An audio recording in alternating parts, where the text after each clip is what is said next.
Sometimes, to catch a killer in a crowd, all it takes is one little click.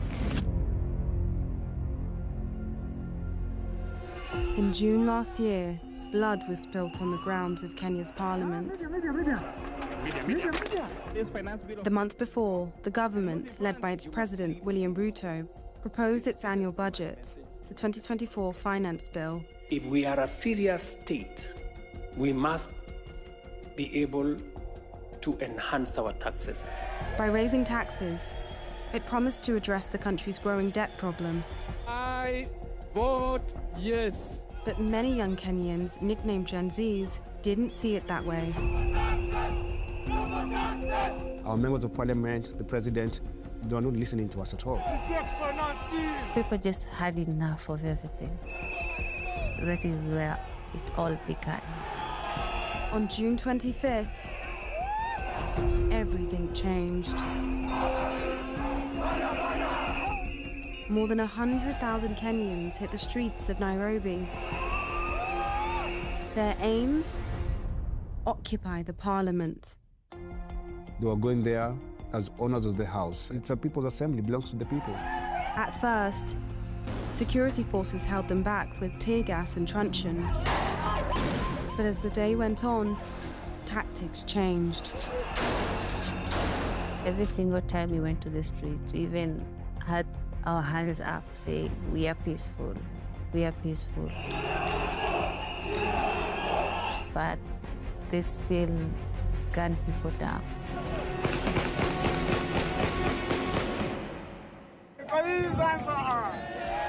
At least 3 young men were killed at Kenya's parliament: David Chege, Erickson Mutisia, and Eric Shieni. That evening, President Ruto gave his account of what had happened. Today, an otherwise legitimate expression of the fundamental rights and freedoms of assembly was infiltrated and hijacked by a group of organized criminals. Though he regretted the deaths, he thanked the security forces and placed the blame squarely with those he called organized criminals. Since then, no official investigation has been published, and no one held to account for the killings on June 25th. But BBC Africa Eye has been digging. We've mapped more than 5,000 photos and videos to reconstruct those killings. You could see he's clearly aiming, meaning he was aiming to kill as a message to them. Now, we can show you exactly what happened. We can pick out the killers in the crowd. We can reveal who they were working for. And we can offer an answer to one simple question. Was there any reason to spill blood on the grounds of Kenya's parliament?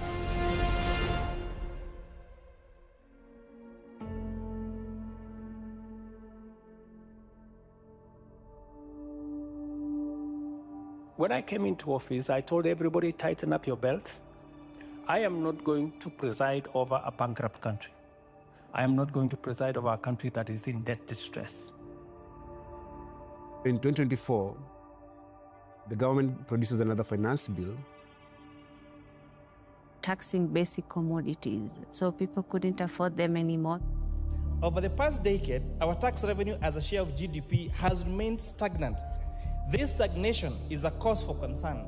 It's already really hard for everyone as it is, and the taxes are going to make life much harder for all of us. The whole principle is that you must live within your means. We have billions of Kenyan shillings lost in corruption every single day, and no one is held to account. The differences between how the common citizen is living and how the political class is living is... People are just pained, and our members of parliament, the president, they are not listening to us at all. This committee did indeed listen to the people of Kenya. From the VAT that was proposed on bread, to the border sector, to the eco levies on diapers, on sanitary towels. There was anger that was expressed yesterday on the streets. And we start this hour in Kenya, where the security forces have clashed with hundreds of protesters opposed to tax hikes put forward by the government. It was a Gen Z protest to begin with, young people. The protests, they're not only in Nairobi, they're across the country. For the first time, it was the Kenyan people, the working class, and the middle class, and the lower class against the ruling class. Even when we were on the streets, they don't understand why we are there. We did the first protest on the June 18th arrest, June 20th arrest, and then we said on the 25th, we are coming back to occupy Parliament. The atmosphere was extremely tense, but no one really anticipated what would have happened on 25th. Honorable members, we have quorum to transact business. June 25th, 2024. Yes, order. 9:30 a.m. at Kenya's Parliament. We are dealing with a very important issue of the finance bill. Inside, MPs are filing in for the last reading of the government's finance bill. Outside, it was a party. It was a beautiful party. Kids came out with Bluetooth speakers and their water. It was a carnival, the entire city. There was no destruction. There was no violence. There was only one goal. When we started reading the bill, we go to Parliament. I'd look at every corner and every side. I really felt that this was it. This is something this country has never seen before. I saw hope. My name is Ademba Alans. I'm a journalist by profession, currently in school. On June 25th, for me it was just a normal day. I knew people would just be there, shout, Ruto must go. People are live streaming on their TikTok, on their Instagram, and now the media is here. These things are being live streamed on national TVs. That's when I realized that it was going to be serious. Honorable members, do we put the question? By the time voting begins, will as many as of that opinion say aye? Numbers have hit over 10,000 in central Nairobi. But said, you know what, we're going to go all out. We felt this was possible, we would finally occupy Parliament. But the police have other ideas. Now the numbers start getting bigger and people actually start getting arrested. The police are everywhere. They're trying to push people back. People start confronting the police officers, not fighting them, but asking them, why are you arresting us? We are peacefully protesting. For 3 hours, more than 100,000 protesters pour in from the east, the north, and the west. They unite and push towards their target, Parliament. We are not scared at all. This is Kenya. We are one. Order, honorable members, order. Despite the chaos on the streets, MPs are still in the chamber. I vote yes. Ongili Babu Owino. I vote no. I was 100% supporting the demonstration. We were not happy in Parliament. There was a lot of lobbying by the executive, those members of Parliament who are in support of the finance bill. Earlier on, they were so happy that they were winning. Back at the protest, police are holding these 3 pinch points. Tear gas and rubber bullets hound the protesters. But they keep coming. People even climbing on top of those water cannons. People evading arrest. Now numbers are increasing. People had one sole goal: to enter the Parliament. By 2 p.m, police are mounting a last defence at the northeastern corner of Parliament. But they're surrounded.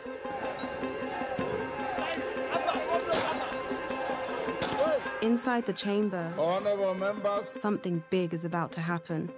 ayes 195, nays 106. The ayes have it. The finance bills voted in. Opposition MPs storm out. I said I will join the people.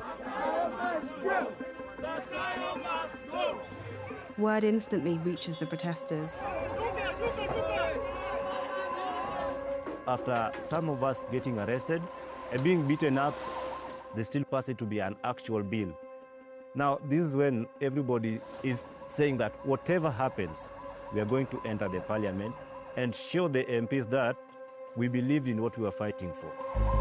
At 20 minutes past 2, they break through. It is happening, guys! It is happening!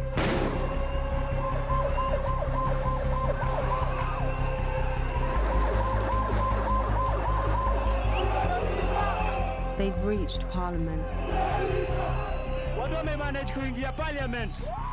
People are inside the Parliament. A lot happens at once in the next hour, so we're going to break it down minute by minute. We've analysed over 5,000 photos and videos shot on the ground that day. We've determined when each was shot, using camera metadata, live stream timings, and public clocks visible in the shots. And we've plotted where they were shot on a 3D reconstruction of the site, giving us a second-by-second, 360-degree view of what happened next. We left the protests at 20 minutes past 2, with police in full retreat. Some demonstrators pursue them down Parliament Road. Others overrun this area and destroy an abandoned police truck. The rest tear down the fences and set foot on the grounds. The incursion is short. They don't make it inside. Security forces return up Parliament Road to clear them out. But with them come the photojournalists. On the front line, one photographer took these. He didn't know it then, but he'd just captured the last 3 seconds of this man's life.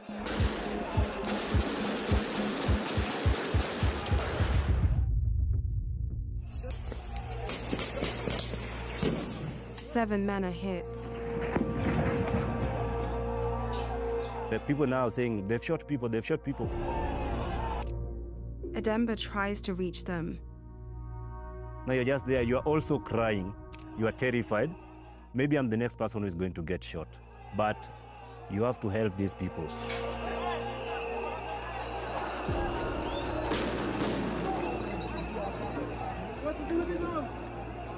But for 2 of those men, he's already too late. There was a guy next to me, was in white overalls. I don't know where he's shot, but he was shot. You could see blood.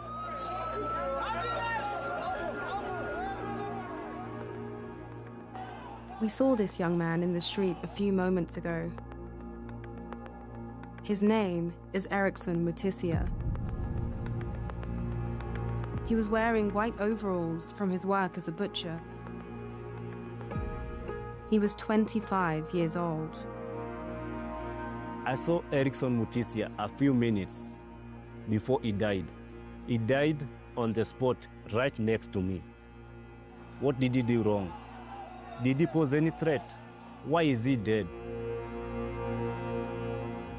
The second casualty is the man in the purple hoodie. His name is David Chege, a 39-year-old software engineer who ran a Sunday school for children. He was kind, humble, soft-spoken. Impossible. I went to some of those funerals. I went to enough funerals to last me a lifetime.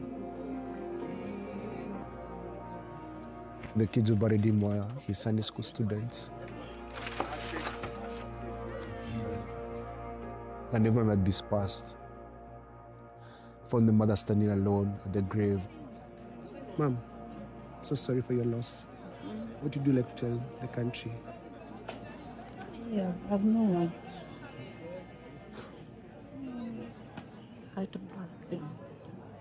Nothing spoken. I actually think that was the last funeral that I went to. I couldn't handle the more mothers breaking.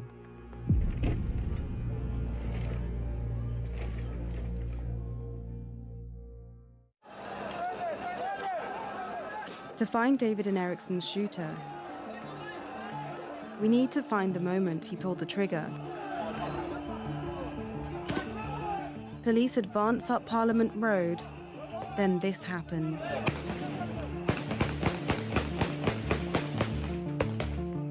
It's not clear at first, but look closer. One officer kneels to a firing position, and then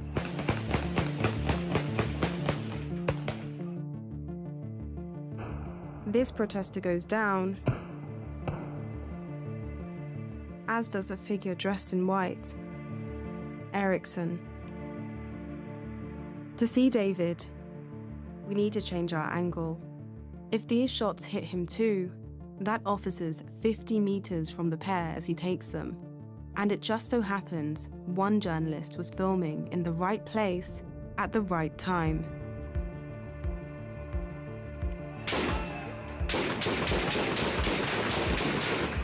Same shots. The protester we saw fall in the first video, and David, now dead next to him. There's no doubt some of these shots hit David and Ericsson.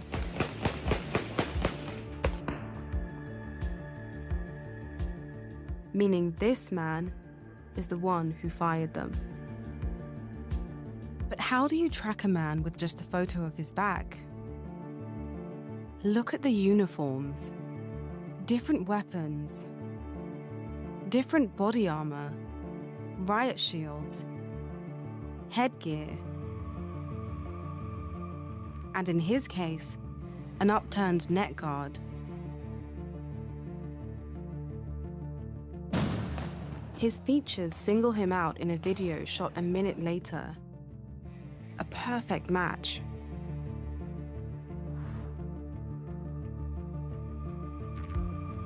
He keeps his back turned in this one too.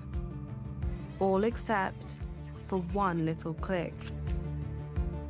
Before he opened fire, he made sure to hide his face. Why is his face being covered up? They decided that they have to shoot. Why? Why did you kill us? Why did you kill peaceful protesters? But our hunt for accountability doesn't end here.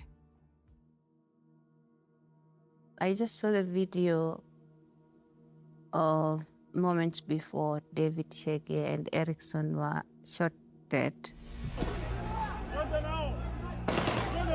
My heart really sank because you could hear the police officers saying, "Hua, hua." It's a Swahili word which means to kill.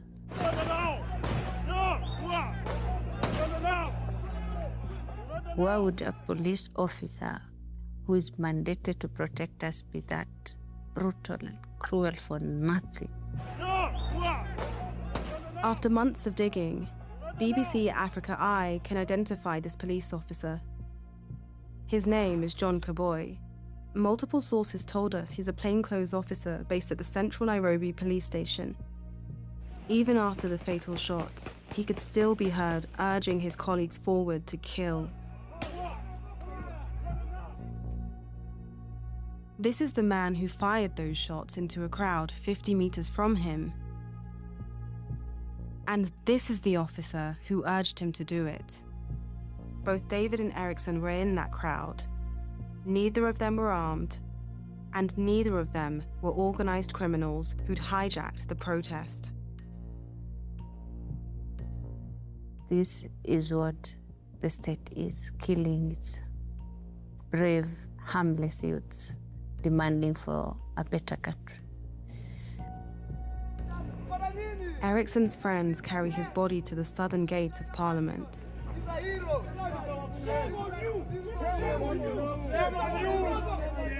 Through its bars, MP Owinu tries to console them. These gentlemen were genuinely fighting for their lives. I jumped across the gate to see if I could provide help, but this young man had lost his life.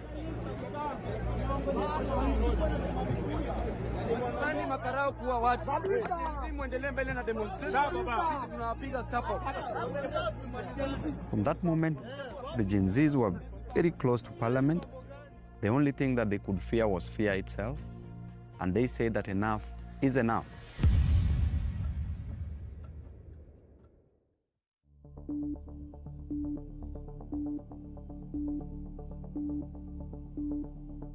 Rather than dissuade the demonstrators, the killings have galvanized them. They try for Parliament again, but this time they do it differently. People came in numbers. Like, a whole stadium is there. Most of them are just, they fear for their lives, but they want to get to the Parliament. One man at the front of the pack stands out. We saw him earlier, photographed seconds before David and Eriksson were shot dead. It's a clearer picture, but we still can't see who he is. But in this one, we can. No jacket, but the gloves are the same. And the shorts match too.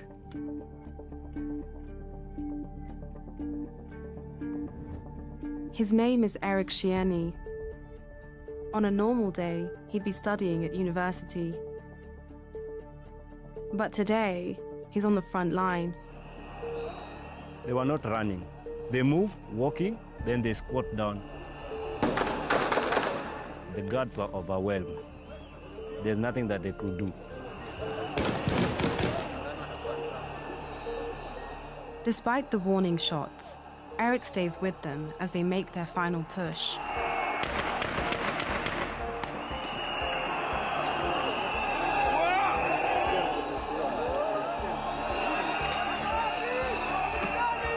People now entered the Parliament. People were inside the Parliament.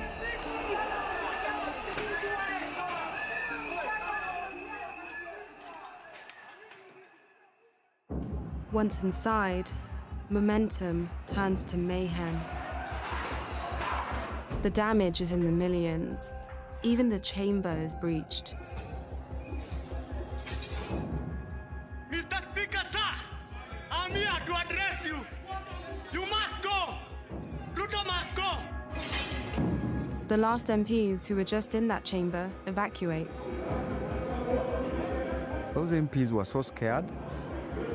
Some were running through the tunnels. Some were getting into ambulances, trying to escape. The destruction is severe but short-lived. After 5 minutes, they're leaving. Maybe it's an adrenaline rush or something, but your brain telling you that somebody is going to die. There's Eric. Something spooks the crowd.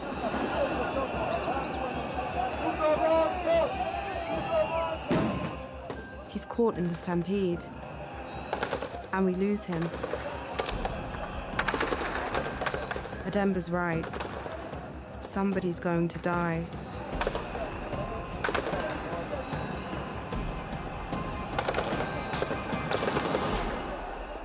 What just happened? Behind the smoke, 3 bodies remain. 2 of them are wounded. Ademba's there again, leading the evacuation. This person is heavily bleeding. There is no ambulance, so we carry him. They're shooting us. Why are you shooting us? Why are you killing us? I feared for my life that my parents could never see me again. But I also feared to let other people die when I could help. But the third casualty is beyond Ademba's help.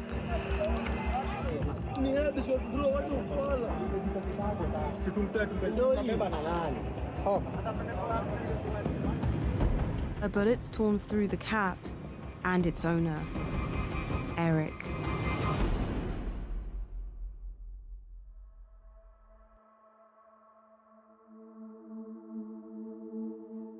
Eric Kayoni Shieni. Good day. Good day. Perfect day. He was a 27-year-old student of the University of Nairobi. He studied finance. I hope that his death is not in vain. And as long as we live, we shall fight for justice for him and the others who died in streets. Baby, mani sina, leo sina kitu, kesho nitafanikiwa. Only you, baby, my only one.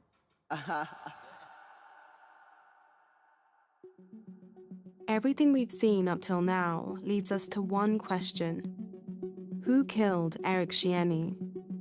If we followed the trail of evidence to the fatal shot, we can find the man who fired it. It starts with the protesters leaving Parliament. My name is Faith Odhiambo, and I'm the president of the Law Society of Kenya. The video is very clear. It shows that the protesters were walking out of Parliament, and when the shooting starts, they were all running out. As a reminder, Eric's here, in his yellow gloves.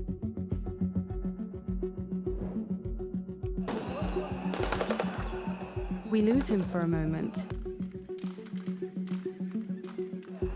but pick him back up as he reaches the exit. A last flash of his yellow gloves, and then Eric goes down. Now we've got the gunshot, we can get the shooter. At first, the bedlam obscures any clues. Then this man steps into frame. You could see he's clearly aiming, so meaning he was aiming to kill as a message to them. Have a look from another angle.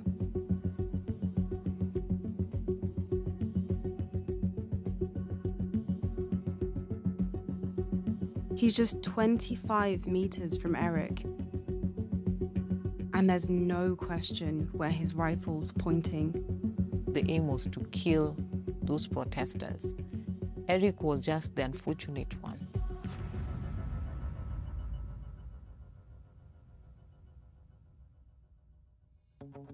With this video alone, our trail to the shooter looks like it's ending. But like the last one, this one's got a giveaway. His uniform. A white shoulder patch, a matte green helmet, tan boots,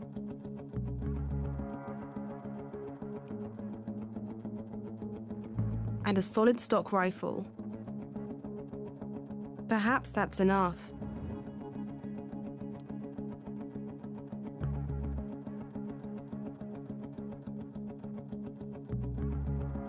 Three minutes after the shooting, a photographer caught these.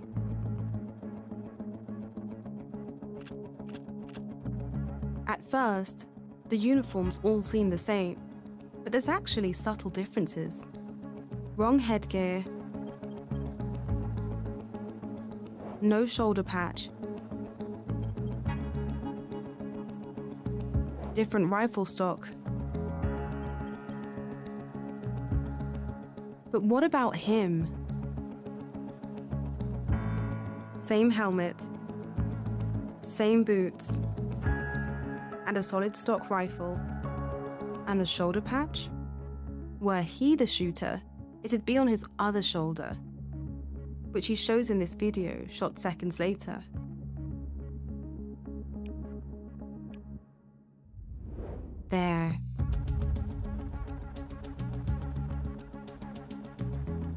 We scoured through more than 150 images of the scene, taken within 10 minutes of the shooting. In all of them, only one man matches all the criteria on this list. Him. Eric deserved a fair hearing. We don't know if he damaged Parliament or not. He wasn't aggressive. He was leaving the premises. They could have had him arrested, but the fact that you shoot his head, it was clearly an intention to kill. You have become the judge, the jury, and the sentence executioner for Eric.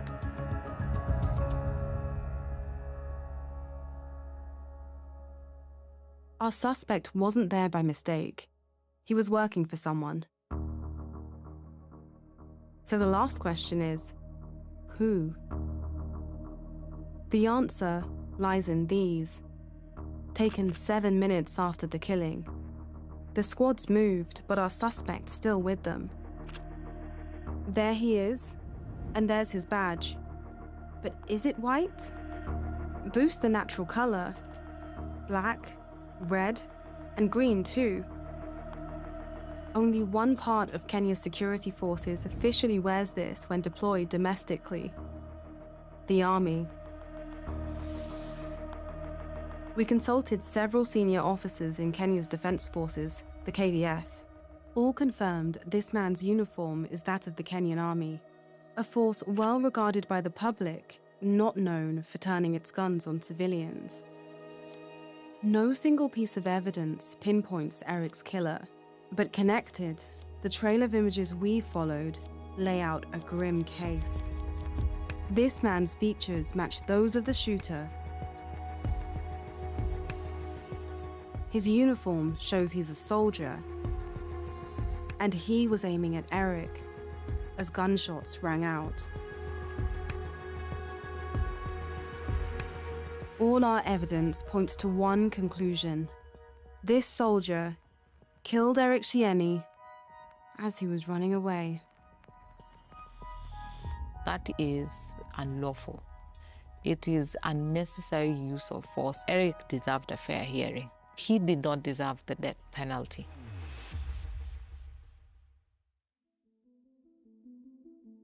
It was very terrible that day. Let me just breathe, because there was actual psychological effect on me following the demonstration, because seeing what I saw in front of the parliament, the blood all over the ground, I wouldn't wish for anybody to go through that, any family to witness their son being buried.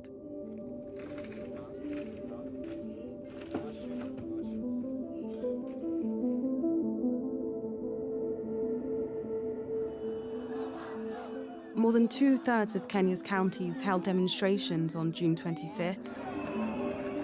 There was turmoil in some. Shops were looted, buildings torched, and an estimated 30 people killed. The account President Ruto gave on June 25th painted some of the protesters as organized criminals who hijacked the demonstrations. But for the killings at Parliament, the account captured on the cameras of those who were there is quite different. An account of impunity, of brutality, of blood. The individual police officers that were caught on camera shooting. How do you sleep at night? There's a mother who wakes up every day crying because she lost her son. How do you live with yourself? The next day, President Ruto backed down. I run a government, but I also lead people. And the people have spoken. I concede. And therefore, I will not sign the 2024 finance bill. That becomes our collective position. Our country is recognized. We are all one and we're all Kenyans. And we are fighting for the same thing. A single spark of defiance from these Gen Zs were able to change a whole trajectory of a country. You must listen to the heartbeat of the nation. You're killing us. Uni mtoto wako analetwa kama maiti jioni. We are going to demand for accountability and justice. We're never going to give up. We, the citizens, have the power, not them. We have a generation that once they believe in something, they will do anything for it. If you believe in something, just fight for it.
You